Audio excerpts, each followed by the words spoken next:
Had the Berhalter Reyna Michigas not occurred, would Greg Berhalter have been retained as the U.S. coach? And in light of everything that's gone on, do you think there's any chance Greg Berhalter is rehired? Yeah, so I think to answer the first question, Greg Berhalter would have been back if this hadn't happened. I mean, before the U.S. left Qatar, there were rumblings that there had been informal conversations about retaining him, and our friend Jeff Carlisle at ESPN reported after the U.S. After that those conversations had taken place, even in a more formal basis, but still very early on in the process. And then the whole Reyna Berhalter stuff came out, and obviously that put a pause on things. And to answer your second question, Wasi, I was with you guys where, as much as U.S. Soccer has said that Greg Berhalter remains a candidate, they've said that repeatedly. They said that,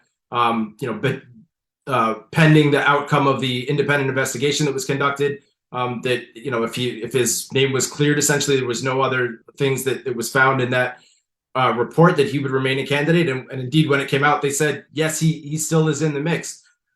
So I disagree. I think that it was very unlikely at that point, as much as they want to say he's still in the running, that he would be retained.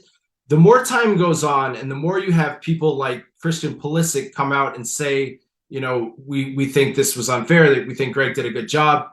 I just wonder if potentially there, behind the scenes, if there are enough of those conversations going on, if the high profile players on this team, talk to the new sporting director and say, look, we really believe that this is the right guy for the job. Not that the new sporting director is going to make decisions based solely on what players say, but I think that having that input is going to be important. I still think it's incredibly unlikely. I really do. I think that JT Batson in particular doesn't want that sort of baggage going forward, and I understand that.